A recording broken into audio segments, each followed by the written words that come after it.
O pai, quando coloca o filho na escola particular, ele cria uma série de expectativas. Eu vou colocar meu filho nessa escola aqui porque ele vai fazer medicina e ele vai virar oncologista e vai trabalhar 3 dias por semana e vai ganhar um dinheirão. Não, vou colocar meu filho aqui porque ele quer fazer engenharia, então ele vai virar um engenheiro da Porsche, né? Todos usando seus exemplos. Agora, sendo realista, o que um pai pode esperar para o futuro do filho se o filho estuda todo o ensino, até o ensino médio na escola pública? É uma tristeza. A gente viu isso agora na crise financeira que o país atravessa. O pai chegar em casa, falar para o menino que ele vai ir para a escola pública, isso é uma coisa que desmorona o emocional do pai, da família, da criança. Assim, olha, meu filho, eu perdi meu emprego e você vai ter que ir para a escola pública. É uma coisa assim, desmorona a estrutura familiar, porque escola pública tem risco de todos os sentidos, além de ensinar mal, cobrar pouco, ter poucas atividades. Olha o para-casa das escolas públicas, né? Você vê isso nitidamente, porque onde a gente dá aula, a gente pega os alunos da escola pública. As dúvidas do aluno da escola pública são básicas, né? Que o aluno vem, às vezes, uma palavra que todo mundo sabe, aquele aluno da escola pública nunca ouviu falar, né? Eu lembro um aluno meu que a palavra ovo, em biologia, ela é também chamada de zigoto, porque zigose em grego é unir.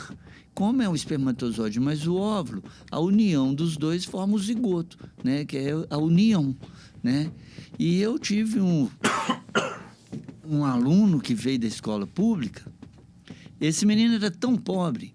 Olha, isso foi no supletivo Roma, na rua Curitiba, na década de 70, em frente ao Sinar Palácio, do Lúcio, que era o dono, subiu uma escada, era num supletivo.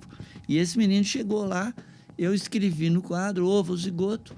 Aí a gente fazia uns testes chamados de aprender fazendo, que a gente dava uma aula teórica e depois a gente dava um teste. Toda aula a gente primeiro dava um teste para o aluno, depois a gente dava a aula e depois a gente dava o mesmo teste no fim da aula. E o aluno via o que ele tinha feito no primeiro e o que ele tinha feito no segundo. Era uma coisa do Geraldo e do Lúcio. Os dois eram os donos. Depois fizeram até um colégio, fecharam, não sei onde eles estão. Eram os donos disso. Isso década de 70, 78, 79, por aí. Aí esse aluno, ele escreveu ovo ou zigoto tudo junto. Então, o ou emendou com o zigoto. Ovo ou zigoto. Aí eu falei com ele, mas por que você escreveu assim? Ele falou, não, porque todo mundo falou ovo ou zigoto. Eu pensei que era uma palavra só. E ele tinha vindo da escola pública. E esse rapaz, ele tinha tão pouco dinheiro que os colegas faziam uma vaquinha para ele comprar o lanche dele. Ele trabalhava, a aula era à noite, né? Eu, como médico, eu sempre dei aula, desde o primeiro período de medicina. Eu passei num concurso no Pitágoras e fui dar aula. E eu dava aula só de noite, porque de manhã e de tarde eu fazia medicina federal, né? E até eu começar da plantão, eu dava aula à noite, né? Para poder pagar a minha escola, né? Meus livros, eu era da escola pública, mas livro, medicina é muito caro, né? Transporte, eu queria comprar um carro, comprei um carro para poder ir de carro para a escola, né? Mas a escola era de graça, né? De graça não, a gente pagava meio salário mínimo por semestre, né? Que é o FMG, a gente pagava um salário mínimo por ano. E esse aluno hoje ele é um delegado de polícia e eu ajudei ele muito. E todas as vezes que ele é transferido de uma delegacia para outra, ele me liga me falando. Ele tem uma voz muito grossa. Murilo. Eu falo assim, ovo zigoto. Aí eu apelidei ele de ovo zigoto. E ele ficou com esse nome até hoje. Várias pessoas chamam ele de ovo zigoto. Ele fala assim, não fala isso aqui na minha delegacia não, hein? Esse nome é só entre a gente, né? E formou, mas olha, que exemplo que eu quis dar. Uma palavra que ele não sabia. É ignorância de ninguém nunca ter ensinado para ele. De ter falado com ele, ó, ovo, você sabe o que é? É o espermatozoide mais o óvulo. E zigoto, o que é? É o espermatozoide mais o óvulo, só que em grego. Então, ovo ou zigoto. Ninguém falou isso para ele. Só falou ovo, zigoto, ovo, zigoto, zigoto. Emendou tudo. Então, aquela sementinha que dava origem a um ser vivo, chamava ovo zigoto junto. Tudo. Isso é um exemplo da ignorância que a escola pública dava para dessas pessoas. E a falta? Eu tenho uma amiga que é professora da prefeitura, já aposentou. E ela falava comigo, Murilo, eu sou formada em educação física e eu já dei aula de matemática, já dei aula de geografia, já dei aula de história, porque eu fico lá na escola mais tempo, porque a educação física tem horário vago, né, que a gente chama de janela. Então, nas janelas, a diretora falava comigo, o professor de geografia não veio, você não quer entrar lá, não? E eles deixavam umas provinhas na escola pública boa, do centro, não é escola pública lá de quilômetros de distância do centro, não. Uma boa escola pública. Ela trabalhou lá até formar. E ela aplicava aquela prova. Então, o professor de geografia não veio vendo, não, mas tem um material aqui. Aí eu pegava pastinha, faltava tanto que já tinha um material para a pessoa fazer sozinho, uma espécie de uma prova ou de um estudo programado. Podia consultar o livro, podia consultar os colegas, para substituir de tanta falta que tinha na escola pública. E ela falava assim, aí eu ganhava aquela aula. Então, eu ganhava muita aula extra, porque eu preenchia minhas janelas todas com as faltas. Não tinha nem uma semana que eu não tinha 5, 6 aulas extras, que era a falta do professor de matemática, a falta do professor de geografia, a falta do professor de história, e que eu entrava e aplicava um trabalho. Eu não dava aula, mas aplicava um trabalho. Esse tipo de coisa não acontece em escola particular boa. De jeito nenhum.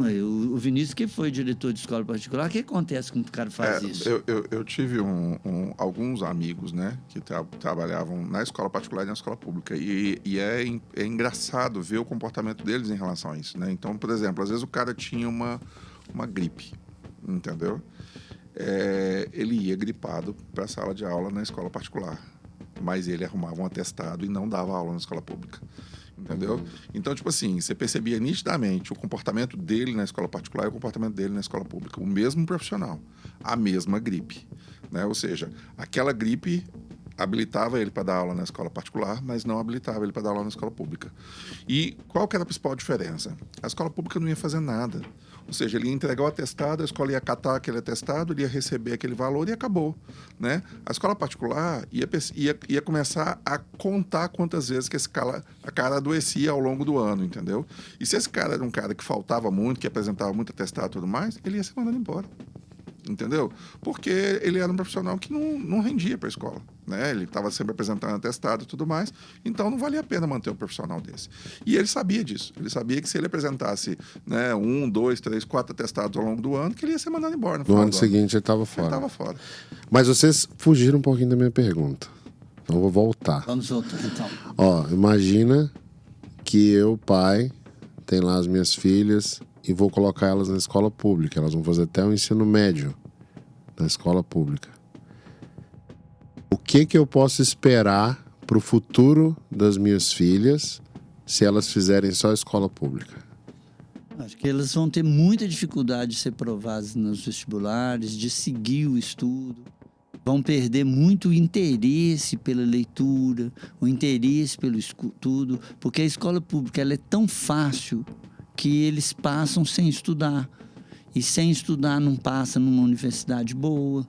Ele vai ter como resultado, se fala assim, os meninos vão passar, porque eles estão na escola pública. Na escola pública, tomar bomba na escola pública é muito difícil.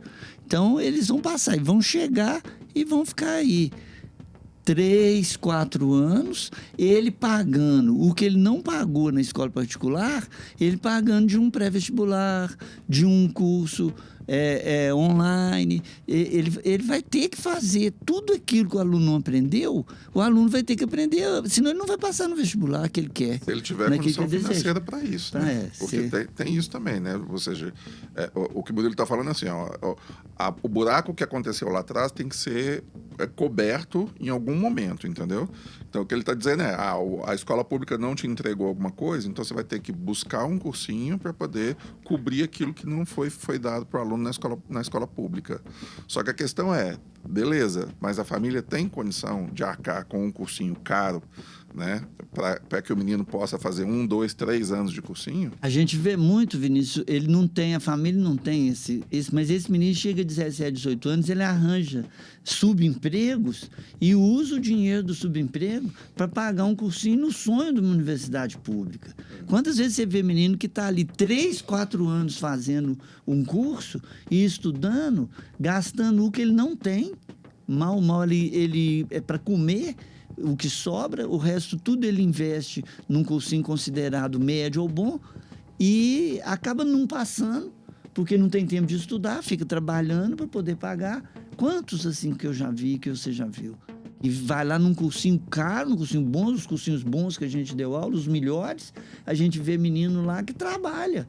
Que vai lá, o menino vai, faz aquilo outro, igual você contou, vende brigadeiro na hora do recreio. Que quantidade de menina lá com aqueles brigadeiros vendendo, para quê? Para pagar a condução dela. Porque ela ganhou uma bolsa, porque o pai foi lá e chorou com o dono, e o dono deu um desconto, aí o pai pediu pro chefe dele, o chefe dele paga um pouco, a madrinha paga um pouco, e fica ali muito tempo na tentativa de cobrir esses buracos, cicatrizar as faltas que foi feito na escola pública. Mas isso é uma minoria.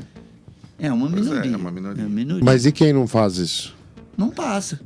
Não passa. E aí, o que acontece com a pessoa? Estamos aí desempregados, 14 milhões de desempregados. E não habilitados a trabalhar em nada. Mão de obra não especializada. Não fez curso de nada. Pega os meninos entre 17 e 24 anos. Quantos mil que tem no Brasil que não tem nenhuma perspectiva de futuro? Milhões, né? Milhões. Eles chamam de... Como é que é? Nem, né? Nem estuda e nem trabalha. Uma coisa assim. Neném. É o neném. Nem estuda, nem trabalha. E a mãe cuida, mora com uma mãe até 30 anos, 35 anos. Né? A mãe tem uma pensão, o pai morreu, ou o pai e a mãe sustenta. Não estuda nem trabalha. Fica lá, fica em casa, assistindo, jogando aqueles jogos. Sonha de ser fera em jogo para ganhar, porque tem uns jogos que dão muito dinheiro. Fica lá jogando. Um dia eu vou ganhar muito dinheiro, porque eu sei quanto que o cara ganhou de jogar esse jogo que eu jogo. Ou fazendo outra coisa. Ou, pior ainda, vai para onde é fácil de ganhar dinheiro.